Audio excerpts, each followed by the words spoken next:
தமிழக சட்டமன்ற தேர்தலில் போட்டியிடும் வேட்பாளர்கள் பிரச்சாரத்திற்காக தங்களுடன் அழைத்துச் செல்லும் நிர்வாகிகள் மற்றும் தொண்டர்களுக்கு உணவாக பிரியாணியை வழங்க தேர்தல் ஆணையம் அனுமதி வழங்கவில்லை என்று தகவல் வெளியாகியிருக்கிறது. இது தொடர்பான கூடுதல் விவரங்களோடு இணைகிறார் எமது செய்தியாளர் ஜெபர்சன். வணக்கம் ஜெபர்சன், உங்களிடம் இருக்கும் தகவல்களை சொல்லுங்க. வரும் சட்டமன்ற தேர்தல் பணிகள் தொடர்ந்து நடைபெற்று வருகிறது. தற்போது தேர்தல் விதிமுறைகள் அமல்படுத்தப்பட்டு எந்த தொகுதியில் எந்த வேட்பாளர்களை நிறுத்துவது என்பது தொடர்பான ஆலோசனையில அனைத்து கட்சிகளும் ஈடுபட்டு வருகிறது. இந்த நிலையில்தான் தேர்தல் ஆணையம் அறிவிப்பு ஒன்றை வெளியிட்டிருக்கிறது. அதில் ஒரு வேட்பாளர் குறைந்தபட்சம் 40 லட்சம் ரூபாய் வரைக்கும் செலவு செய்து கொள்ளலாம் என்றும் சொல்லி இருக்கிறது. அதன்படி அவர்கள் செலவு செய்யக்கூடிய பொருட்கள், அதை போல உணவுகளுடைய பட்டியலை அவர்கள் வெளியிட்டிருக்கிறார்கள். அவர்கள் ஒரு நாள் பிரச்சாரத்திற்கு செல்லும் போது பயன்படுத்தக்கூடிய பிளாஸ்டிக் இருக்கைக்கு வாடகையாக 11 ரூபாயும், 2க்கு 2 அடியில மேஜை அவர்கள் பயன்படுத்தினால் அதற்கு 110 ரூபாய் எனவும், குஷன் இருக்கைக்கு 165 ரூபாய் எனவும், தனி சோபாவாக இருந்தால் 380 ரூபாய் எனவும் நிர்ணயித்திருக்கிறது.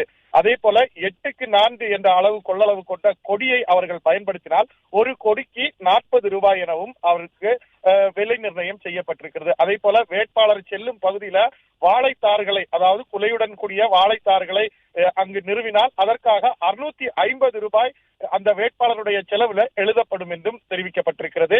மேளதாளங்கள் வாசிப்பதற்காக 4 மணி நேரத்திற்கு 6500 ரூபாய் எனவும், குதிரைகளை பயன்படுத்தினால் 4 மணி நேரத்திற்கு 6000 ரூபாய் எனவும் தேர்தல் அந்த வேட்பாளருடைய கணக்குல எழுதப்படும் என்று தேர்தல் ஆணையம் தெரிவித்திருக்கிறது.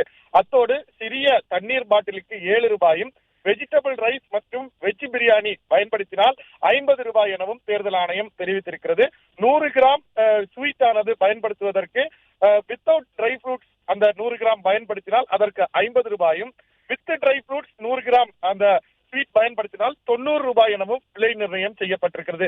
இது போன்று நூற்றுக்கணக்கான பெயர்களை பட்டியல்ல பொருட்களையும் அதே போல உணவு பட்டியல்களையும் வெளியிட்டு அதற்கான விலை பட்டியலை தேர்தல் ஆணையம் நிர்ணயித்திருக்கிறது. ஆனால் தமிழகத்தில் அதிகம் உண்ணக்கூடிய மீல்ஸ் என்று சொல்லக்கூடிய சாப்பாடு, அதே போல மட்டன், சிக்கன், பிரியாணி வகைகளுக்கான பெயர்கள் அதில் இடம்பெறாமல் இருக்கிறது. அதற்கான விலை பட்டியலும் நிர்ணயிக்கப்படவில்லை. ஆகவே வேட்பாளர்கள் குழப்பத்தில் இருக்கிறார்கள்.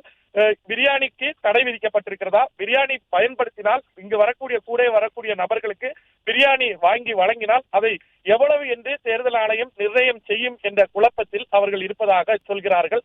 உடனடியாக இதற்கு தேர்தல் ஆணையம் விளக்கம் அளிக்க வேண்டும் என்ற கோரிக்கையும் அவர்கள் முன்வைத்திருக்கிறார்கள்.